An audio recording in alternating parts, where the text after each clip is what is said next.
নমস্কার। কথাকলির আসরে তোমাদের সবাইকে স্বাগত।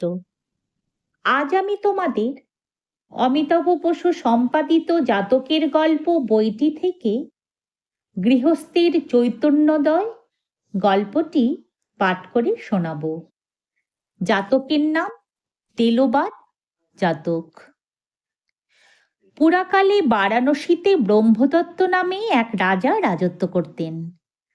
তার সময়ে বোধিসত্ত্ব এক ব্রাহ্মণ পরিবারে জন্মগ্রহণ করেছিলেন। বড় হয়ে বোধিসত্ত্ব বুঝতে পারলেন সংসার হলো দুঃখের স্থান। নানান কামনা বাসনা সংসারী মানুষকে সবসময়ই দুঃখের দিকে টানছে। বোধিসত্ত্ব তাই সংসারের মায়া কাটিয়ে সন্ন্যাস ধর্ম নিয়ে সাধনা করবার জন্য হিমালয়ে চলে গেলেন। কিছুকাল পরে অম্ল ও লবণের সন্ধানে বোধিসত্ত্ব বারাণসীতে এসে উপস্থিত হলেন। সেই সময় একদিন তিনি ভিক্ষায় বেরিয়েছেন।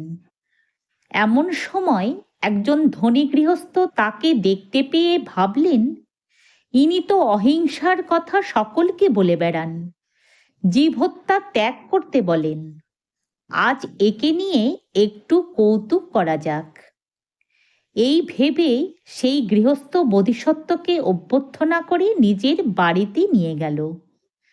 তারপর বলল, আজ অনুগ্রহ করে মধ্যাহ্নের আহারটা আমার এখানেই গ্রহণ করুন, তাহলে আমি খুবই আনন্দিত হব। বোধিসত্ত্ব বললেন, বেশ, আপনার ইচ্ছাই পূর্ণ হবে। আহারের সময় হলে সেই গৃহস্থ বোধিসত্ত্বকে ডেকে নিয়ে আসনে বসালেন। তার সামনে বিভিন্ন পাত্রে পরিবেশন করা হলো মাছ ও মাংসের তৈরি বিভিন্ন খাদ্য। বোধিসত্ত্ব এ সকল খাদ্য দেখে বুঝতে পারলেন তাকে নাকাল করবার জন্যই গৃহস্থ ইচ্ছা করে এই ব্যবস্থা করেছে। তিনি একবার গৃহস্থের মুখের দিকে তাকিয়ে আহারে মন দিলেন। আহার শেষ হলে গৃহস্থ বলল, আজ আপনার আহারের জন্যই মাছ এবং একটি ছাগ বধ করে খাদ্য প্রস্তুত করা হয়েছে। প্রাণী বধের জন্য পাপ হয়েছে তো নিশ্চয়ই, কিন্তু সে পাপ কি আমার না আপনার?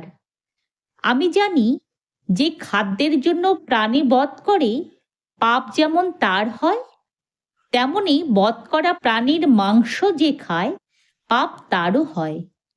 সত্য কিনা আপনি বিচার করে বলুন।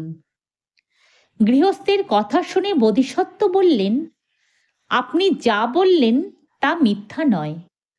প্রাণী হত্যার জন্য হত্যাকারীর পাপ হয়, তেমনি যার খাদ্যের জন্য প্রাণী হত্যা করা হয় পাপ তাকেও স্পর্শ করে।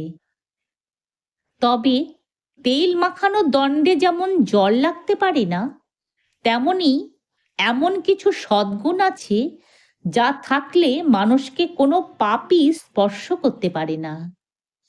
যদি কোনো দুরাচার নিজের স্ত্রী পুত্রকে বধ করে তাদের মাংস কোনো অতিথিকে খেতে দেয়, আর সেই অতিথি যদি ক্ষমাশীলতা, সহিষ্ণুতা ও মৈত্রী প্রভৃতি গুণের অধিকারী হয়, তাহলে সেই জীব হত্যার পাপ তাকে স্পর্শ করবে না।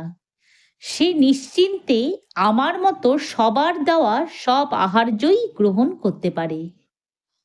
বোধিসত্ত্বের কথা শুনে গৃহস্থ বুঝতে পারলেন যথার্থ সাধক মহাত্মার সঙ্গে পরিহাস করতে গিয়ে তিনি নিজেই পাপে লিপ্ত হলেন। তিনি তার কাজের জন্য ক্ষমা ভিক্ষা করে বোধিসত্ত্বের কাছ থেকে ধর্মোপদেশ শুনে আনন্দ লাভ করলেন। এরপর বোধিসত্ত্ব বিদায় নিয়ে সেখান থেকে চলে এলেন। বুদ্ধদেব একসময় বৈশালের নিকটবর্তী কুটাগারশালায় অবস্থান করেছিলেন। সেই সময় বৈশালী রাজ্যের একজন সেনানী, তার নাম ছিল সিংহ সেনাপতি, বুদ্ধদেবকে উপহাস করেছিলেন।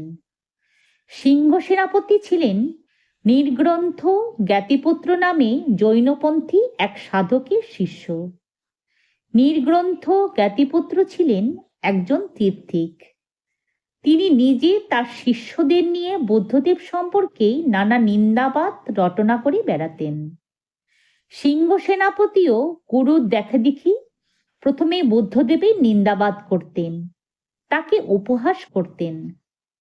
কিন্তু কোটাগারশালায় বুদ্ধদেবের উপদেশ শুনে তিনি আকৃষ্ট হন এবং পরে বৌদ্ধ ধর্মে দীক্ষা গ্রহণ করেন। সেই সময় বুদ্ধদেব তাকে উপলক্ষ করে ভক্তদের তার অতীত জন্মের কাহিনীটি শোনান। পরে বলেন, নির্গ্রন্থ জ্ঞাতিপুত্রই ছিলেন সেই ধনী গৃহস্থ। বুদ্ধদেবের অমৃত বাণী। ঘৃণা দ্বারা কখনো ঘৃণা পরাস্ত হয় না, কিন্তু প্রেম ও ভালোবাসা দ্বারা ঘৃণা পরাস্ত হয়ে যায়। মনকে নিজের আয়ত্তে রাখাই সর্বশ্রেষ্ঠ কাজ।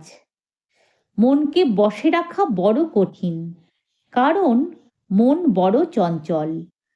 কখন সে কোন বিষয় নিয়ে কোথায় ছুটে যাবে তা কেউ বলতে পারে না। তাই মনকে সংযত করাই সুখী হওয়ার একমাত্র পথ। মন সংযত করতে পারলে সব কাজেই জয়ী হওয়া যায়।